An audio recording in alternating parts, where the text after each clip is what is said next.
Hi folks, Harry Brelsford. We're here at the Cannabis Conference in Las Vegas, and I'm with Hubert, who's a valuation specialist. How you doing? Great. Thank you for having me. All right. So for the audience, tell a little bit about yourself. What's your background? What's your firm? Okay, my firm is Eisner Advisory Group. We're a top 20 accounting firm out of New York City. My background is I'm a CPA, I'm an accountant, and I do a lot of other things and other credentials, but my background focuses mainly on business valuation. Well, let's talk about that. You gave a speech here yesterday. Unfortunately, I was double booked. Hopefully I can catch it on replay. Better yet, let's do the speech again. What's the story on valuation?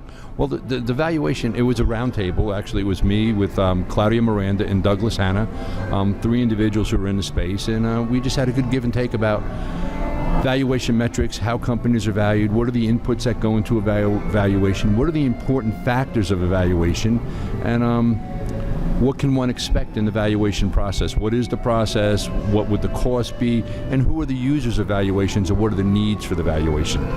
And when I think of valuation, I think of acquisition. What are some of the needs for evaluation? Well, acquisition is one of them, and I think a lot of people who are attending this conference are interested in acquisition or raising capital, but we brought up a lot of other needs for valuation.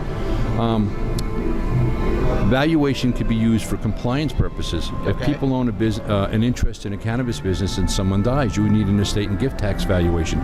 People are investing money into cannabis businesses and are gifting pieces of their interest to their potential heirs. The other need is not everybody gets along in the business, right? Everybody thinks cannabis is a great space and everybody's going to make a ton of money. And then all of a sudden they realize, not everybody has the money to put in, and then you have disagreements among business partners. Well, you'll need a valuation if one person needs to buy the other person out. And those valuations are outside of raising capital or venture or bank financing. And the last one is bank financing. Banks are starting to come into this space. No kidding. But very, very slowly, not the federal ones. We still have, the MORE Act, and we have 280E and the Safe Banking Act that everyone has to deal with. But one of the topics that was brought up was the lending rates for some of these people outside of the banking industry at 14+%. That's what I've heard. It's a huge number as far as a rate of return, but there's also, right now, because of the regulations, is a huge risk factor, and that's what they're taking into account. But there's a whole host of needs outside of just, the merger and acquisition story. Yeah, no, and you've helped me understand that. Finally, you mentioned the Association of CPAs, AICPA. Yeah, they're cannabis aware and having some events and. Right, they actually have a cannabis group. People can join and become a member of the group. I believe it's either last week or maybe next week.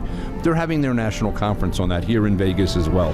So a lot of organizations, I would say the American Bar Association, a lot of professional organizations are realizing this is not a flash in the pan.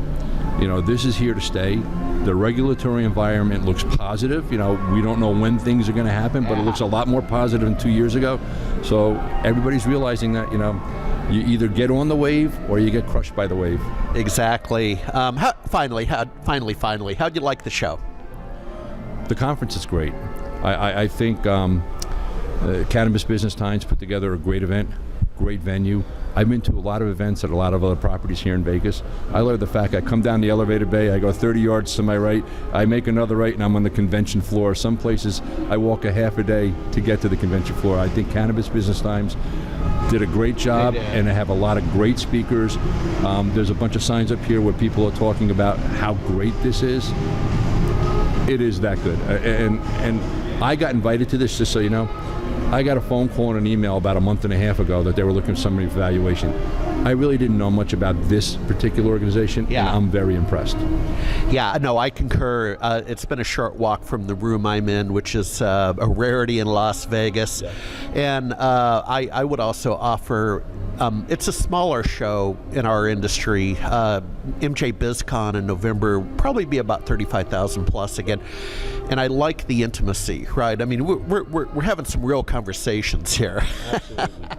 I was in the speaker ready room, and I was the only one in there, and all of a sudden someone else came in. The next thing you know, there's 20 people in there, and we're all talking to each other. What are you talking on? and just the back and forth of wanting to exchange and gain knowledge was incredible. Where I've been at other events, and you're in the speaker ready room and you're getting ready for your presentation, and that's it. It's like being in an old-fashioned library.